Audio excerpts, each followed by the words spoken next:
Imagine being in the middle of the largest war in human history. Millions of soldiers are fighting across multiple continents. Entire cities are reduced to rubble by relentless bombing campaigns. Every military decision has the potential to save thousands of lives, or cost them. Now imagine a military unit whose primary weapon isn't a rifle, a tank, or an aircraft. Its weapon is deception.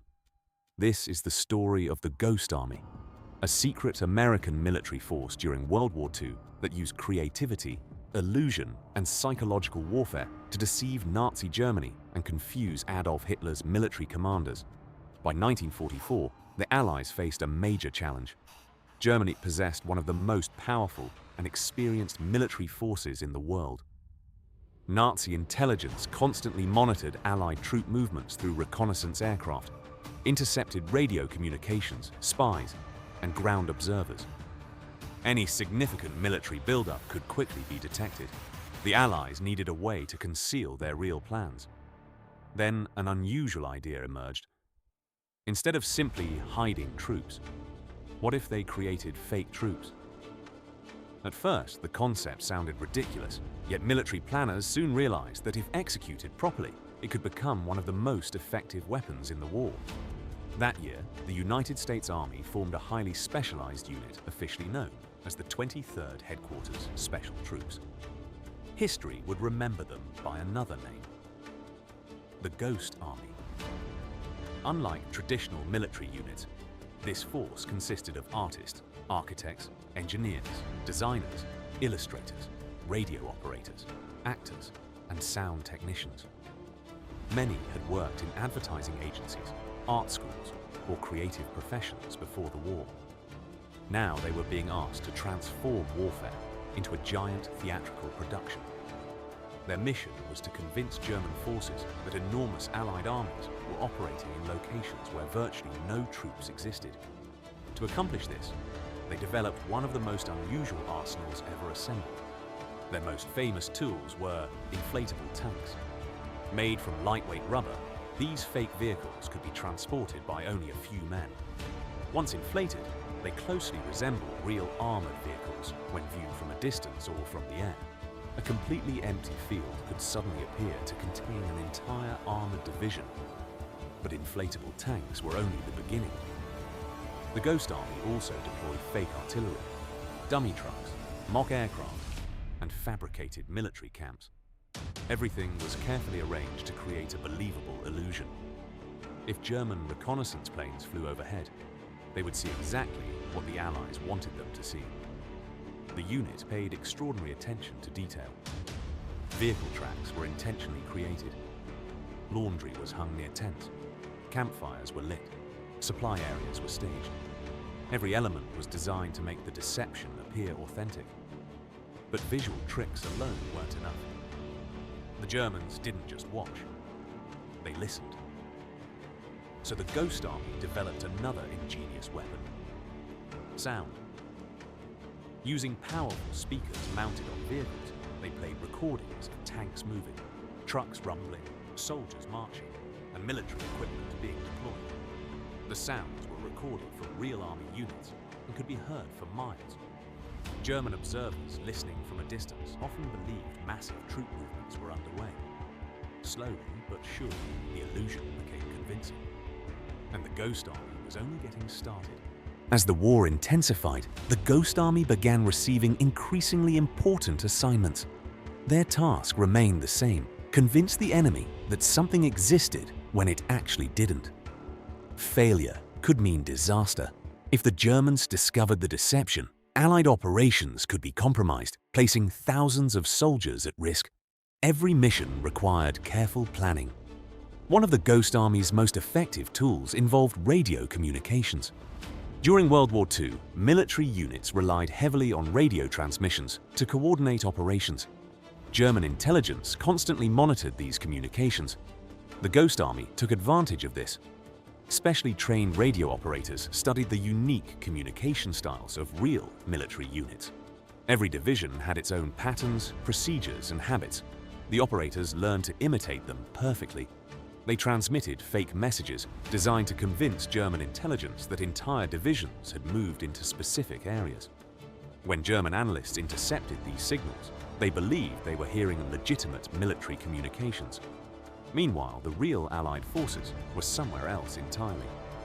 The combination of inflatable equipment, sound effects, and radio deception created an extraordinarily convincing illusion. Yet there was another layer to the deception. The soldiers themselves became actors. Members of the Ghost Army sometimes posed as senior officers.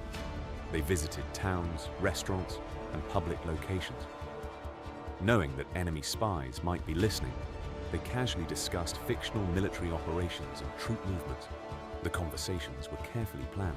The misinformation was deliberate. The goal was simple: feed the enemy exactly the information they wanted him to believe.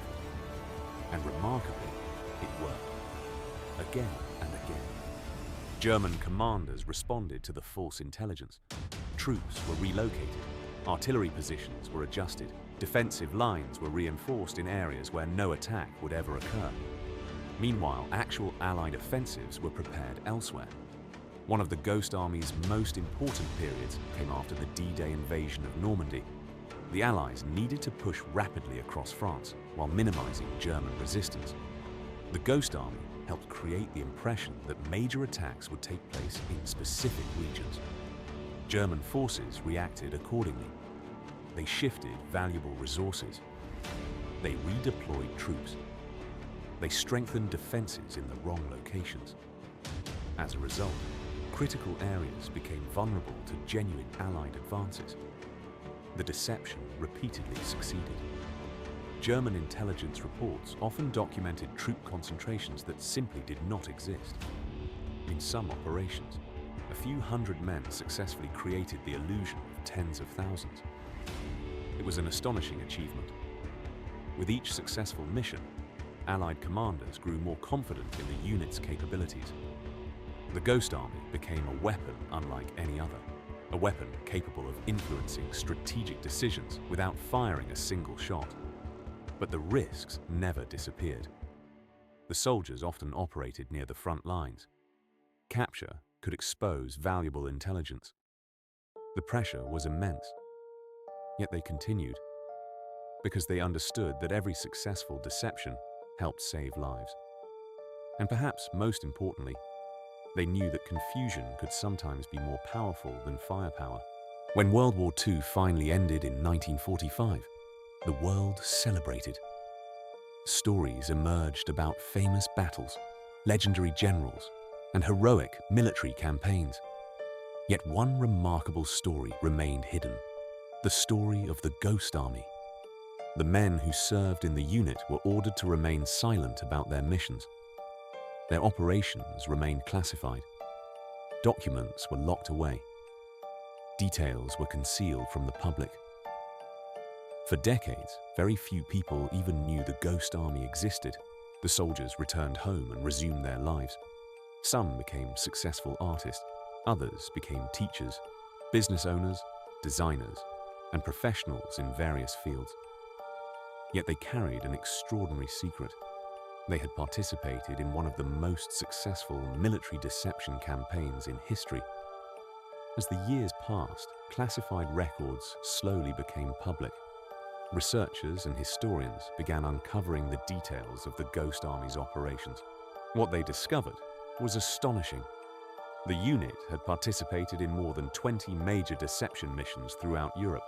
Time and time again, they successfully misled experienced German commanders. Their creativity influenced important military decisions and contributed to Allied success during crucial phases of the war.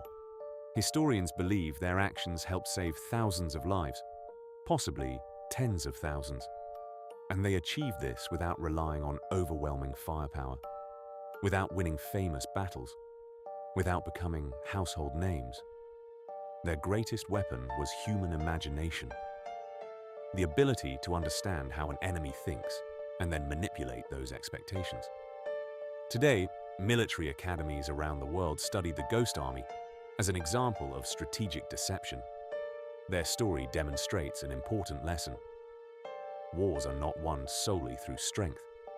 They are also won through intelligence, innovation, creativity, and an understanding of human psychology.